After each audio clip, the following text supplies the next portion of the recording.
My daughter forgot to hang up the phone. And in that moment, I heard words I was never supposed to hear. He has to go to a nursing home. I didn't interrupt. I didn't even breathe too loudly. I just sat there frozen, clutching the receiver, while my world quietly split open. It's strange how betrayal can reveal itself, not in dramatic confrontations or screaming matches, but in the soft click of a line left open, in whispers spoken with the certainty that you're not listening. They thought I was powerless, too old to fight, too fragile to notice the plans forming around me. But silence has its own kind of strength. They sold the house, the one built on decades of my sacrifices, for $5 million and smiled as if the fortune had always belonged to them. They traveled across oceans, sipping sake in Japan, draped in luxury and laughter, while I kept my composure and planned my answer. When they finally returned, pulling their suitcases up the driveway, they expected the same old story. Me forgotten, tucked away, out of sight. Instead, the key slid into the door and met resistance they had never imagined. And waiting there on the doorstep was a single note, neatly folded, carrying words sharper than any blade. They bent down, still laughing, but by the time their eyes traced the first lines, the air shifted, their faces drained, and the screaming began. That was the moment they learned I had been listening all along. When I first bought that house, I believed I wasn't just building walls and a roof. I was creating a fortress for my family, a place where warmth and safety would never be in question, where my children would grow up laughing in the garden, and my husband would come home from work, kiss me at the doorway, and for a moment, everything in the world would feel right. I poured myself into it completely.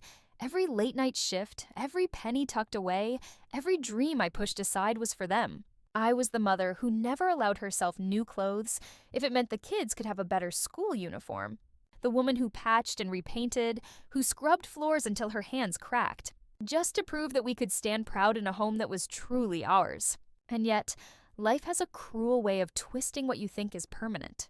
My husband walked away one ordinary evening, claiming he was tired of routine, tired of the weight of responsibility, leaving me with the children and the house that had once felt like a blessing, but now stood like a heavy chain tied around my neck. Suddenly, I was the only one paying the bills, patching the roof when the rain came through, fixing the fence, negotiating with creditors who never stopped calling. But I did it. I carried everything on my shoulders because I refused to let anyone call us failures. That house was more than bricks. It was my sacrifice, my story, my life's proof that even abandoned, even dismissed, I could hold it all together. My daughter grew up watching me struggle, and for a while I believed she understood what it took to keep everything standing, how much of myself I had poured into that house and into her future. But as she got older, something shifted. Like she began to see me not as her mother who had fought through storms, but as an obstacle to the life she thought she deserved. She married young, into a family that measured worth in vacations and handbags, people who never knew what it meant to worry about bills. And with every year she spent with them, the distance between us grew wider. She started visiting less, her voice on the phone colder, polite but clipped, as though even speaking to me drained her patience. When she did come by, it wasn't to ask how I was managing. It was to point out the peeling paint, the outdated furniture, the way the neighborhood had changed, as if she was embarrassed by the very foundation of her childhood. I told myself it was just her way of coping, that maybe she needed to step into a different world to feel successful, but deep down, I knew I was being erased. Then came the whispers, small hints that she and her husband were planning something bigger, something that didn't include me. And yet I refused to believe it until the day she forgot to hang up the phone. Hearing her voice, my own child, saying I needed to go into a nursing home while they sold the house for $5 million was like being pushed off a cliff by the very person you carried on your back. They thought my silence was weakness, but what they didn't realize was that I had been silent all my life. And silence was where I sharpened my strength. I remember sitting in that kitchen, the same one where I used to pack her school lunches and watch her scribble drawings at the table, and suddenly every corner of it felt like a stranger's house because of what I had just overheard. My daughter's voice, clear as a blade, cutting through the years of love and sacrifice, telling someone else so casually that I had to go to a nursing home that the house was already as good as theirs. I stared at the chipped mug in my hand, the one I had kept since the day she gave it to me as a Mother's Day gift when she was only 7, and I thought, did she mean those words even then? Was she always just waiting to grow strong enough to push me aside? That house wasn't just a property, it was the soil of our lives. A place I fought to hold on to through the nights when collectors knocked, through winters when I chose heating bills over food, through years when no one but me seemed to care whether the walls stood or fell. And to hear her voice, my own child, trading it away for $5 million like it was nothing more than an investment, there was no language strong enough to describe that kind of betrayal. I didn't cry. I didn't scream. I sat very still because I knew in that moment that if I broke, if I collapsed the way they expected me to, then I would hand them the victory they already believed was theirs. Instead, I listened longer to every detail they whispered when they thought I was gone, about the buyer already lined up, about how the trip to Japan was their reward for getting rid of me so neatly, about how once the papers were signed, I'd be moved out quietly, efficiently, like some broken piece of furniture that no longer fit the room. My silence became my shield, and while they thought I was retreating into weakness, I was already making plans. I let them go on smiling, packing their bags for their first-class trip, sending me postcards from temples and gardens as if distance could disguise their intentions. But what they didn't know, what they could never imagine, was that every mile they traveled was a mile closer to the moment I would take back everything they had stolen. And when they returned, their own keys would betray them. While they were gone, I walked through every room of that house and let my fingers trace the memories still etched into the walls, the pencil marks on the doorframe where I had measured my children's height year after year, the scratches on the banister from when my husband used to rush down with his briefcase, the kitchen tiles I had scrubbed on my knees until they shone, and I promised myself that none of it would be signed away without a fight. I went to the county office, pulled the deeds, the contracts, every scrap of paper that carried my name, and I studied them like scripture. They had been careless, so certain of my frailty that they had overlooked what I still held. Half of everything, half of the property, half of the rights, still belonged to me, written clearly in black ink. It wasn't just a legal claim. It was the truth of my labor, the proof that every hour I worked, every night I stayed awake to keep the house alive, mattered. While they were posting photos of cherry blossoms and neon city lights in Japan, I was sitting across from lawyers, explaining how my daughter and her husband had plotted to remove me, and for the first time in years, someone looked me in the eye and said, "You have more power than they realize." Those words lit a fire in me that their betrayal had only sparked. I began preparing quietly, moving money, securing accounts, locking doors in ways they wouldn't expect, and then I wrote the letter, the one that would greet them on the doorstep when they returned. Every sentence was sharp, deliberate, not just to remind them what they had done, but to remind them that I had been watching all along. I didn't rant, I didn't beg. I laid out the truth, that the house was not theirs to sell, that half of the money they touched was mine, that their plan to tuck me away like a burden had failed before it began. I signed it not as their mother, not as their victim, but as the rightful owner of everything they had tried to erase. The night before they returned, I barely slept, not because I was afraid, but because I could already see their faces in my mind. The smugness turning to confusion, confusion to panic, and panic to rage when the truth finally hit them. I imagined the moment their key scraped against the lock and jammed, the way their voices would rise in disbelief, the suitcases still by their feet, while their perfect little world began to unravel. I brewed my coffee slowly that morning, let the steam curl through the kitchen like smoke before a battle, and I sat by the window watching the driveway as if it were a stage. When the car finally pulled in, glossy and proud, I saw them step out in their designer coats, dragging luggage that looked more expensive than the years I had worked to pay off the mortgage. They were laughing, so sure of themselves, so blind to the storm they had walked into. My daughter's husband pulled the first key from his pocket and strode toward the door with the entitlement of a man who thought the world was his to buy and sell. And when it refused him, when the metal met resistance that should not have been there, his expression cracked for just a second.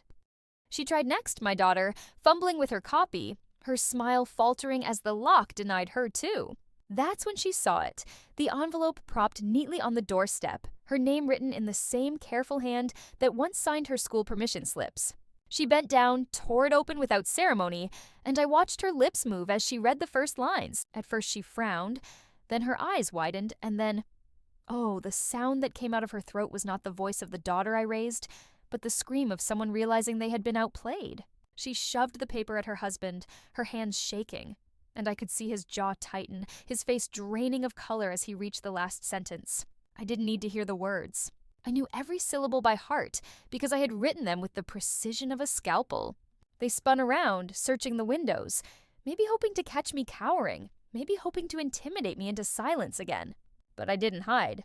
I stood tall inside my own house, calm, steady, letting them see that I had been here all along and that it was they who no longer belonged. That was the moment they finally understood. The game was mine now. They banged on the door like men who believed possession made right.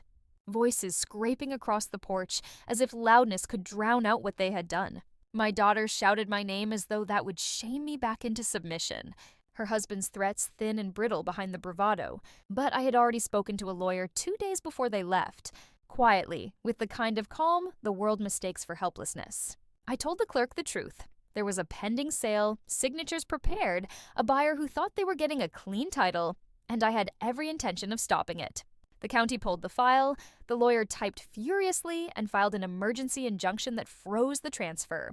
And by the time they realized the papers had been stopped, the smug certainty on their faces had melted into confusion and then a very human fear. They threw accusations like knives, fraud, blackmail, losing their temper at me for daring to be anything but grateful. But those accusations fell flat against the plain black and white of public records and the quiet voice of a woman who had kept every receipt, every canceled check, every mortgage statement. Their calls to me started frantic, then pleading, then venomous. They tried to bargain, give us some time, sign a release, let us pay you a monthly allowance, offers that smelled of pity and contempt, like a charity auction where your dignity was the lot. I read their messages aloud to the lawyer, and we laughed once, low and private, not because it was funny, but because the absurdity of it all demanded a release. They tried to bully the title company, they tried to charm the buyer into closing anyway, offering bribes cloaked as expediency. But when a judge sees a recorded deed and an injunction, even the most eager buyer backs away. Clean deals are as valuable as clean hands.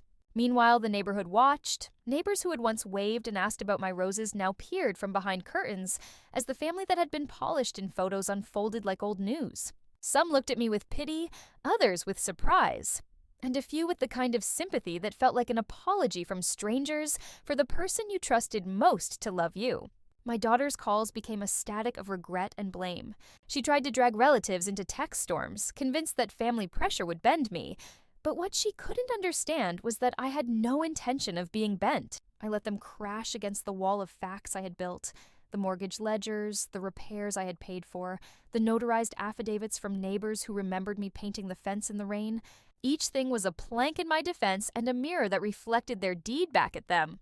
At home, they rifled through drawers looking for keys and for the note they thought would be a confession. But the note was not a confession. It was a declaration. A precise account of their plan. The dates, the texts I had recorded, the buyer's name with the price in full, and the single instruction that the house could not legally be moved until the rightful half-owner consented. I wrote it without flourish, because truth does not need flourish. When I opened the door to face them, I saw my daughter's face drained of color, eyes rimmed red from crying, or maybe from finally seeing herself from the outside, and I felt a strange mix of grief and a brittle, clear relief.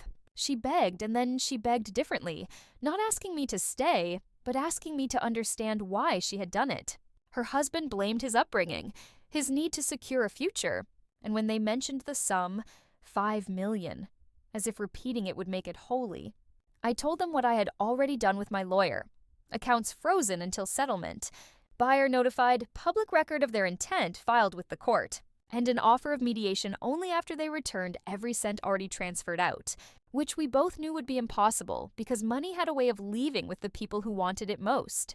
Their embarrassment turned to anger, and then to a quiet, ugly calculation. They tried to call the local press, spun their story into a narrative of an ungrateful mother hell-bent on ruining a young couple's dream. But the press liked a scandal with nuance. And when reporters called, they found the documents, the receipts, and neighbors who remembered me and had no taste for manufactured pity. The more they lashed out, the clearer their guilt became. Old messages I had saved surfaced, texts where my daughter promised she would always be there, emails where she thanked me for sacrifices, and those little shards of paper pulled at the last frayed threads of the life I had hoped to protect for her. Still, I kept one loop open. I let them believe there was a path back if they chose honesty, because I am not cruel for the sake of cruelty. I am measured. I staged no public spectacle, no vindictive prank, only quiet, relentless law and the iron patience of a woman who had kept a home through storms. And yet, even as I negotiated with title companies and answered the phone for calls that tested my resolve, another plan grew in the small hours when the house was most honest, when the moon lit the garden beds and I could hear the house settle around me. It was not about punishment. Punishment is for the petty. My plan was to reclaim what was mine, to rearrange the ledger of our lives so that their comfort reflected the cost they tried to avoid. I would not send them away to a nursing home or watch my memories sold like a trinket. I would make them accountable in a way that cut deeper than money ever could, by taking back the power they assumed they had purchased. They stopped pretending soon after, stopped with the weak smiles and brittle apologies, stopped trying to dress their betrayal in words like future and security. Instead, they circled me like wolves who realized the prey had teeth. My daughter sent messages late at night, whole paragraphs that sounded less like her and more like her husband's voice speaking through her fingers. Words twisted into accusations that I had ruined their chance, that I had humiliated them in front of friends who knew about the $5 million sale, about the Japan trip, about the promises they had already made with money that never belonged to them. And I thought about all the times I had stayed awake for her. Nights with fevers, nights with nightmares, nights she begged me to sit on the edge of her bed until she fell asleep. And I wondered how she could forget so quickly. But forgetting was her gift. She forgot the sacrifices that held her upright. She forgot the debts I paid quietly. She forgot the way I carried the family after her father left. What she could not forget now was that I refused to fold.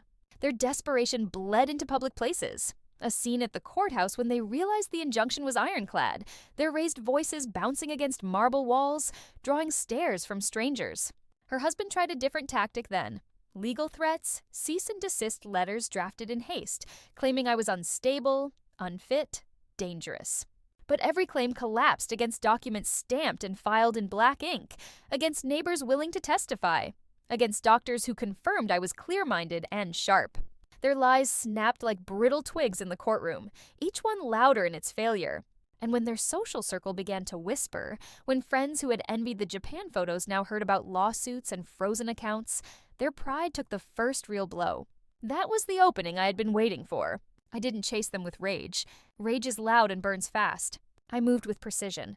My lawyer filed to partition the assets, to seize back not just half of the house, but half of everything tied to it. Their accounts bled under the weight of legal fees.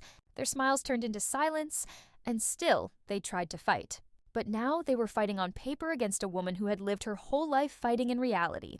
And through it all, I spoke rarely, carefully, because silence carried farther than shouting. Each time I answered them, it was with receipts, with contracts, with the truth written in black and white. I didn't raise my voice. I didn't cry. I didn't collapse. I stood where they had hoped to bury me, and I let them feel what it was like to lose control of something they thought was theirs. That was my revenge. Not a scream, not a spectacle, but the slow, deliberate stripping away of every illusion they had built, until all that was left was the reflection of what they had done. By the time the case reached its final stretch, they were shadows of the arrogant couple who had strutted through airports and posted their smiles under cherry blossoms. Their clothes were still expensive, their car still polished, but there was a crack in everything now, the kind of hollowness you can't hide when the world has seen behind the curtain. The $5 million had been a phantom in their hands, and when the court froze it, clawed it back, and demanded full disclosure of every account, it was as though the air was sucked out of their lives. They had already spent too much. First-class tickets, hotels, gifts they had flaunted on social media, and suddenly every photo became evidence, every indulgence a receipt of arrogance. Their friends fell away one by one, not out of loyalty to me, but because no one likes to be reminded that fortune can sour overnight. My daughter tried to come back to me then, not with rage, but with tears. The kind of tears that once would have melted me when she was small, but now rolled off me like rain on glass. She begged. She said she didn't understand how things had gone so far. She said she had only wanted to build a better life. I let her speak, let her tangle herself in the threads of her excuses, and then I told her plainly, a better life cannot be built on betrayal, not when it means discarding the person who raised you. Her husband stayed silent in those moments, his eyes calculating even in defeat, and I realized he was already planning his exit. Marriages like theirs don't survive when money slips through the cracks. When the judgment came down, it was not thunderous, not dramatic, but precise. The sale voided, my half confirmed in perpetuity, damages awarded for their attempt to defraud me, legal costs assigned to them. They stood there, pale and trembling, while I signed the last paper with a hand that did not shake. Outside the courthouse, reporters angled for a quote, but I only said this: family is not measured in money. If it is, it's not family at all. The words spread further than I expected, a quiet echo that followed them home. By the time I returned to my house, the silence inside was no longer heavy. It was free. It was mine again. I brewed tea, sat by the window, and watched the sun settle across the garden beds. And I thought, this is what survival looks like. Not grand gestures, not loud victories, but the steady reclaiming of what was always yours. In the months that followed, everything unraveled for them faster than even I could have imagined. Creditors came knocking when the legal fees stacked higher than the suitcases they had once paraded through airports. And friends who once lined up for their dinner parties stopped answering calls the moment whispers of fraud and betrayal became common knowledge. Their perfect image, so carefully crafted, collapsed under the weight of their own choices. My daughter tried to patch the pieces together. She moved back into a smaller apartment, posted photos of modest meals, tried to pretend humility. But I knew it wasn't real. Because humility is not something you can stage. It's something life carves into you when you finally learn who you are without the money, without the applause. Her husband did exactly what I expected. He left. Quietly, swiftly, as soon as the weight of the debt and disgrace was heavier than the luxury he had once chased, he slipped away. The marriage that had been built on greed couldn't survive the storm of accountability, and suddenly my daughter was alone in a way she had never been before. She came to me once, eyes swollen from crying, standing on the porch she had tried to erase me from, and asked if I could ever forgive her. I listened because I have always been her mother, but forgiveness is not the same as forgetting.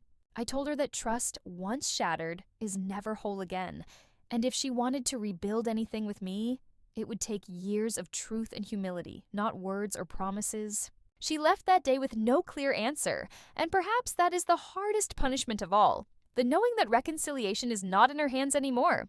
As for me, I didn't celebrate with champagne or victory speeches. I planted roses in the garden where the soil had been left bare, painted the door a color that felt like strength, and for the first time in years, I walked through my home without fear it would be taken from me. The silence was different now, not heavy but peaceful. And in that quiet, I discovered something more powerful than revenge. It was freedom. My story isn't about money, not really. It's about remembering that silence doesn't mean weakness, that being underestimated can become your sharpest weapon, and that sometimes the greatest revenge is simply standing firm until the world sees the truth. I didn't raise my voice, I didn't cry, I didn't collapse. I stood my ground, and I kept what was mine. And now I'll ask you, did I go too far or not far enough?